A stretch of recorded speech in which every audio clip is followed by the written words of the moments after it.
ക്രൈസ്തവ സഭയെ അടുപ്പിക്കാനുള്ള ബി.ജെ.പി. നീക്കത്തിൽ കോൺഗ്രസിൽ ആശങ്ക. സംഭവം ഗൗരവത്തോടെ കാണണമെന്നാണ് എ ഗ്രൂപ്പ് വിഭാഗത്തിന്റെ ആവശ്യം. വിഷയം പ്രധാനമാണെന്നും ഉടൻ രാഷ്ട്രീയകാര്യ സമിതി വിളിക്കണമെന്നും നേതൃത്വത്തോട് ആവശ്യപ്പെട്ടിരിക്കുകയാണ് എ ഗ്രൂപ്പ്. ഇക്കാര്യം ആവശ്യപ്പെട്ട് കെ.പി.സി.സി. അധ്യക്ഷന് കെ.സി. ജോസഫ് കത്ത് നൽകി. രാഷ്ട്രീയകാര്യ സമിതി സ്ഥിരം ചേരാത്തതിൽ അതൃപ്തി അറിയിക്കുന്നതുകൂടിയാണ് കത്ത്. അതേസമയം കെ.പി.സി.സി. പ്രസിഡന്റുമായി സംസാരിച്ചതായും 20-ന് രാഷ്ട്രീയകാര്യ സമിതി ചേരുമെന്നും അറിയിച്ചുവെന്നും രമേശ് ചെന്നിത്തല പറഞ്ഞു. ക്രിസ്തീയ ഭവനങ്ങളിൽ ബി.ജെ.പി. സന്ദർശനം നടത്തുന്നതിൽ കോൺഗ്രസിന് ആശങ്കയില്ലെന്നും ഇവർ വേഷം മാറി വന്നവരെന്ന് ക്രിസ്തീയ സമുദായത്തിന് അറിയാമെന്നും രമേശ് ചെന്നിത്തല വിമർശിച്ചു.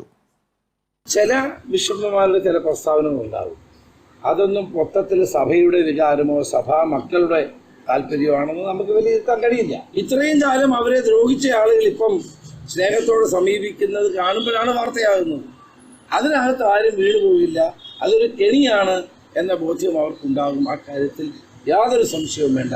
പാർലമെന്റ് തെരഞ്ഞെടുപ്പ് അടുത്തു വരുന്നത് കൊണ്ട് ഇവർ വേഷം മാറി വന്നിരിക്കുകയാണ്. കേന്ദ്ര ഭരണകൂടത്തിന്റെ സ്വാധീനം ഉപയോഗിച്ചുകൊണ്ട് മതന്യൂനപക്ഷങ്ങളെ കൈക്കലാക്കാൻ കഴിയുമോ എന്നുള്ള ഒരു പരീക്ഷണമാണ് ബി.ജെ.പി. നടത്തുന്നത്. ഇത് പല സംസ്ഥാനങ്ങളിൽ നടത്തി പരാജയപ്പെട്ടിട്ടുള്ളതാണ്. മതന്യൂനപക്ഷങ്ങൾക്ക് സംരക്ഷണം ഉറപ്പുവരുത്തുന്നത് കോൺഗ്രസും UDF-ഉമാണ്. അതിനകത്ത് ഒരു വിട്ടുവീഴ്ചയും ഞങ്ങളുടെ ഭാഗത്തുനിന്ന് ഉണ്ടാകില്ല.